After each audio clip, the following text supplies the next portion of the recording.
than to cook at home. I don't know about you, but the first thought that crossed my mind was, how is this possible? Has our food system really come down to this?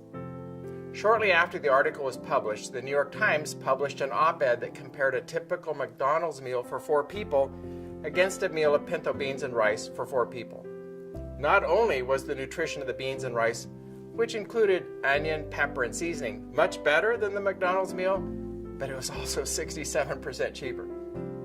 Recently, I heard someone say that we should be eating more like our great-grandparents. Think about it, it makes a lot of sense. Eating the way our great-grandparents did would significantly reduce the cost of food for the average person, not to mention curtail our astonishingly high intake of preservatives and hormones. Take my great-grandmother, for example. Nearly all of the meals she created were made using her old wood stove. She canned hundreds of quarts of fruits and vegetables, usually plucked from her very own garden. Not only that, she and my great-grandfather could probably count on their hands the number of times that they dined at restaurants each year. She and my great-grandfather would eat a huge breakfast, a large lunch, and a fairly small meal in the late afternoon. They ate things that they could grow and had a huge garden, a variety of berries, and a large orchard. The goal for those of us trying to maintain or improve our health is to prepare most of our foods from ingredients that are healthy. Ideally, many are products that we grew in our own gardens or from a farmer's market, or at the very least aren't packed full of chemicals and disease. We like to tell people to shop at the edges of the store because that's where a lot of the good stuff lives. Things like fruits and vegetables, nuts and grains are often found around the edge of the store. Ironically, the things in boxes often live in the center of the store, and these are often highly processed, and their origins, as well as their nutritional value, can be ill defined. Strategies can be developed that make prep time about the same as going to a fast food restaurant. For example, you can cook a large meal and store the second half of it in your freezer for another day.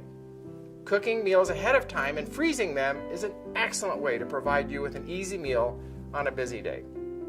Some foods, which are used in many different dishes, can be prepared at the beginning of the week and stored in the refrigerator. This will save you the step of chopping and cutting and peeling later on. Ultimately, time, not money, seems to be the biggest excuse. People state that they simply do not have time to eat right. They're too busy to shop for food and fix it for themselves. If you're part of this group, consider this. Calculations have shown that for every minute of exercise, you gain 2 minutes in longevity. Doubtless, the same positive adjustment will be found when you choose to cook and eat healthy food instead of a hyper-processed food product tossed into the deep fat fryer by a nameless someone. The average American, regardless of income level, watches no less than 90 minutes of television per day. Take 45 minutes of those TV watching minutes and dedicate them to cooking yourself a beautiful dinner. You'll be able to do it with time to spare, I assure you. The time is there. We simply need to prioritize. Here are some simple rules for eating healthy and living longer. Eat a large breakfast. Eat 75% of your calories in the first 2 meals, breakfast and lunch. Have only a light meal in the evening with foods such as soup, cereal, or a small sandwich, mainly foods that are easy to digest. And remember to consume plenty of water.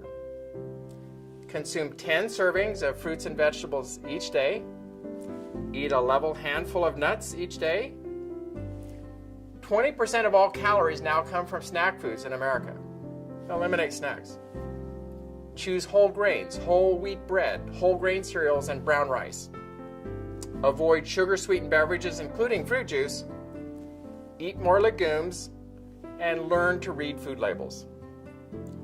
The subject of nutrition can be confusing and appear daunting, especially with the conflicting opinions people throw around on the internet and TV. This program is designed to be simple and easy to follow, given your dedication to bettering your life. It is our desire to live longer and feel better about ourselves.